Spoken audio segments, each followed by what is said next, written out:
Okay, guys, so we are going to start with Unit 4 today. So yesterday you took your test on Unit 3, which is all about cells. Now we're going to do Unit 4, which is a very short unit. It's only got one topic in it, and that's protists, and that's it. So now we're going to be talking about how these cells work together to make different types of organisms. So these organisms that we're going to be talking about are protists.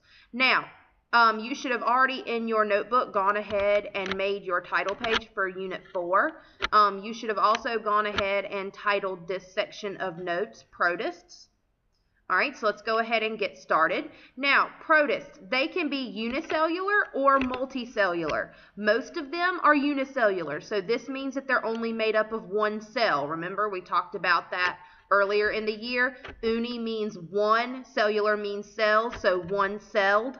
All right, some can be multicellular, so this means that they're made up of more than one cell. Think back to earlier in the year, multi means more than one, cellular means cell, so more than one cell. Now, if we're talking about protists that are multicellular, we are talking about algae, and these are protists that live in colonies that live together. So when we start talking about the different types of protists, we're going to go over 4 examples. These are algae that live multicellular. So these are plant-like protists. Things like volvoxes and green and yellow algae. All right, now, protists can be heterotrophic or autotrophic, and some of them can even be mixotrophic. So if we think about what these words mean, so hetero means different, right? Trophic means food, so different food, which means you get your food from different sources. You don't make it yourself. Autotrophic, auto means self. Trophic means food, so self-food, or you make the food yourself. And then mixotrophic, mix means what? All put together, it's mixed up, it's more than one source, right? Okay, so trophic again means food. So this is a mix of the two. You can be autotrophic or you can be heterotrophic. You can get your food from more than one source or you can make your own. Okay? Now, protists live in water. Most of them live in water. And if they don't live in water, then they live in somewhere that's very moist, like the inside of the human body. Yes, you have protists living on the inside of you. Okay? All of them are eukaryotic. So think back to the differences between prokaryotic and eukaryotic cells. The main difference is what? That they have a nucleus, right? So eukaryotes have a nucleus. So protists are eukaryotic cells. This means that all of them are going to have a nucleus. All right? Now, they can be plant-like, animal-like, or fungus-like. And this is when it gets kind of confusing because protists have the characteristics like plants, animals, and funguses, right? They're able to reproduce. They get their food. They can make their own food or they can get it from another source. They have to breathe in order to they have to make their own energy, all those types of things. So they carry out all these life processes like plants, animals, or funguses, but a protist is any organism that is not a plant, animal, or fungus. So this is when it's confusing. So when we say they are plant-like, it means, or animal-like, or fungus-like, they act like all of those things, but they are not any of those things. Okay? So let's move on then to how protists are classified then so that we can go ahead and talk about the examples that I give you. All right, so protists are classified by 2 ways. Number 1, they're classified on how they obtain their nutrition. Okay, and number 2, they are classified by how they move. All right, so how they obtain their nutrition is going to be whether they're an autotroph, a heterotroph, or a mixotroph. And then number 2, how they move, they're either going to move by pseudopods, okay, and we'll go over that in just a minute, or cilia, which are little hair-like extensions out of the cell that help it move, or a flagella, which is a really long whip-like extension from the cell that helps it move. Okay?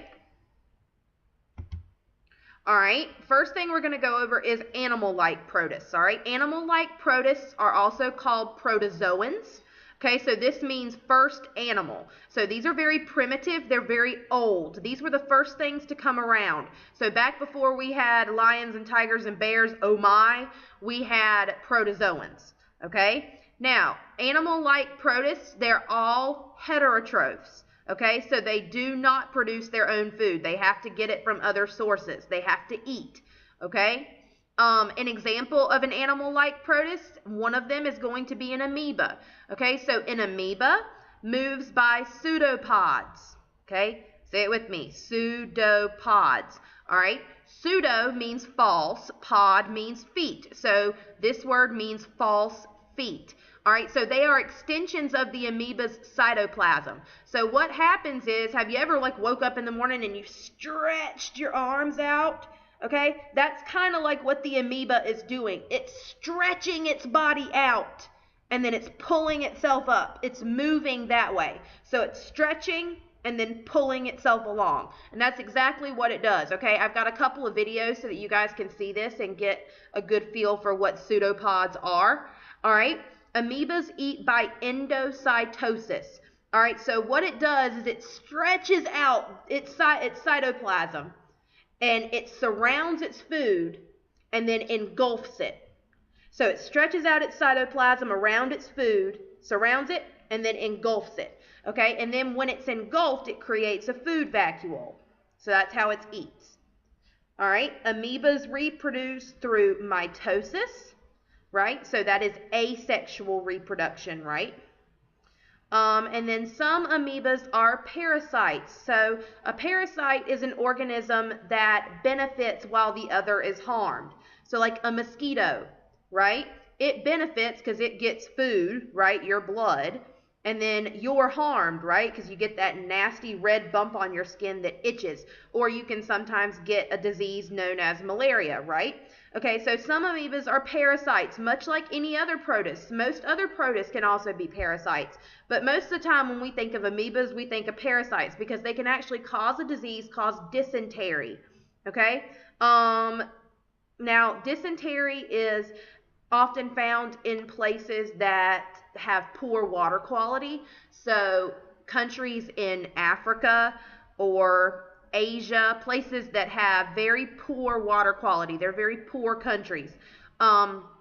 They often have dysentery, and it causes, some of the symptoms are diarrhea and stomach upset, and this can actually kill you if you don't get help for it. It can actually kill you. All right, next we are going to go and talk about another animal-like protist. So this is called a paramecium. Okay, now paramecium move by cilia. So not pseudopods, they move by cilia, which if you look at the picture, you can see these little things around it that look like hairs. That's its cilia. It's small hair-like extensions, and they all move at the same time. And it's kind of like a wave that happens that pushes the paramecium along. All right. The paramecium have two nuclei. They have a macronucleus and a micronucleus. Okay. So which one do you think is bigger, the macronucleus or the micronucleus? Right, the macronucleus. The macronucleus is the bigger nucleus, okay? It's large. Macro means large, okay? That means that the micronucleus is the smaller of the two. So micro means little or small, so of course it would make sense that the micronucleus is the smaller of the two nuclei. All right, now, the paramecium gathers its food through its mouth pore. So it actually has a mouth like you and I do. It has a mouth on it. It's called a mouth pore. So what it does is it absorbs its food through its mouth pore. It eats through its mouth pore. And then once it's inside its body or inside the paramecium, the food then becomes a food vacuole. So kind of like in the amoeba, once the food has been engulfed and it's inside the amoeba, it becomes a food vacuole. When the food is absorbed into the mouth pore, it becomes a food vacuole. All right. Now, waste in the paramecium is disposed of through the anal pore. So kind of like how we disposed of our waste. We dispose of our solid waste through our anus, right? So it makes sense that the paramecium would dispose of its waste through the anal pore. All right. Paramecium reproduces asexually through mitosis, or it can also reproduce sexually through what? Meiosis. Good. All right. The paramecium's outer membrane is called the pellicle. All right. It's called the pellicle because it's rigid. It's tough. It's kind of like the cell wall, except in plant cells, except it's a little bit more flexible. Okay. So the pellicle is rigid and tough. And it does this so that the paramecium can keep its shape. Okay. So the paramecium keeps its shape. It's like a shoe. It kind of looks like a shoe. Okay. All right, now we are going to move on to plant-like protists. So we've covered animal-like protists. Now let's talk about plant-like protists. Okay, plant-like protists are autotrophs. Okay, so they make their own food. They produce their own food. They do this through photosynthesis. So they have what in them that enables them to do photosynthesis? Right, chloroplasts. They have chloroplasts inside of them that enable them to do photosynthesis. Okay. Most plant-like protists are also called algae. Okay, so if you've ever driven by a farm with a pond, okay, that green stuff that's sitting on top of it, that's algae. Okay, that's a protist. All right.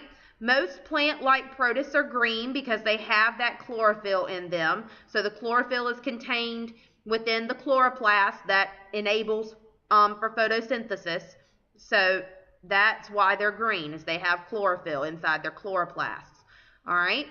An example of a plant-like protist is going to be a volvox. Okay. Volvoxes are unicellular, so they're one-celled. But the reason they look like there's so many of them, and the reason they look multicellular, is because it lives in a colony. So it lives together. All right, and the colony is actually a hollow ball, and it's made up of 500 to 20,000 cells. Okay, it's a lot of cells. All right, so volvoxes are unicellular, but they look multicellular because they live in a colony. Okay, volvoxes move by flagella on each cell. Okay, so on each cell there is a flagella. 2 flagella actually, and these are long whip-like extensions, okay, that the volvoxes beat together in order to move, or in order to roll the ball through the water. Okay, volvoxes are green, so they make their own food through photosynthesis, and volvoxes colonies reproduce asexually. Okay, so what happens is, do you see the dark green spots in the pictures? All right, those are daughter colonies. And what happens is these daughter colonies form inside the mature volvox colony.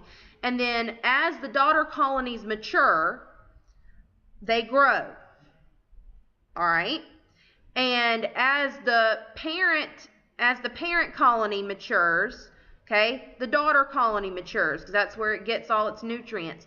Once the daughter colony is mature, then the parent ball, the parent colony, bursts open and it releases all of the other daughter colonies.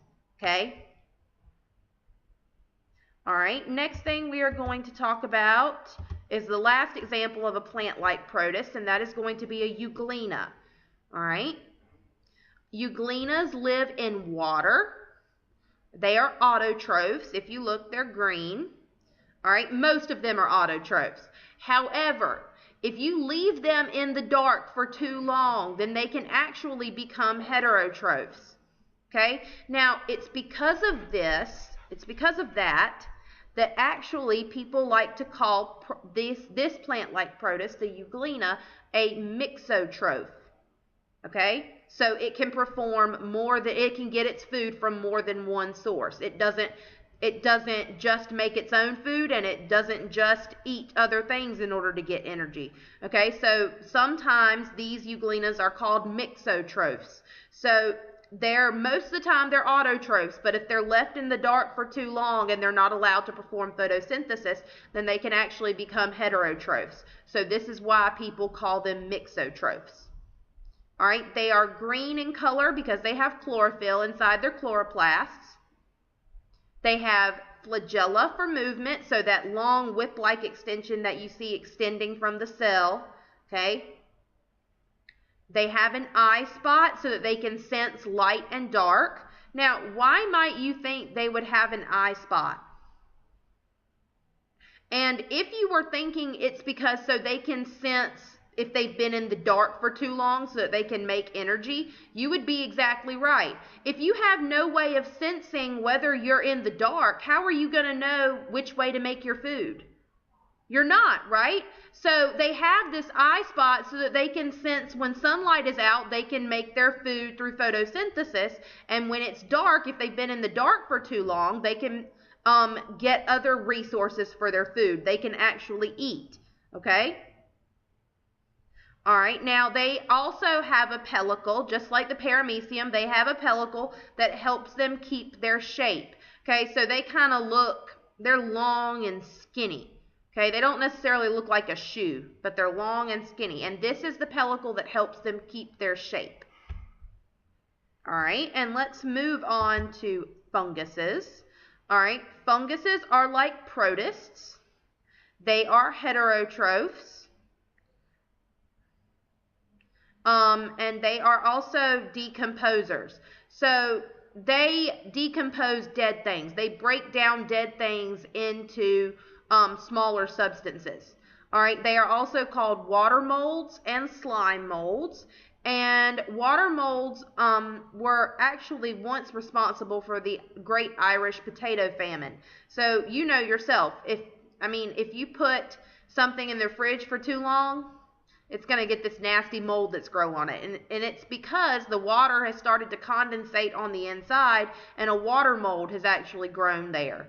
Okay, so a fungus like protist has actually grown on your bread, on your cheese, whatever has been sitting in your fridge for too long.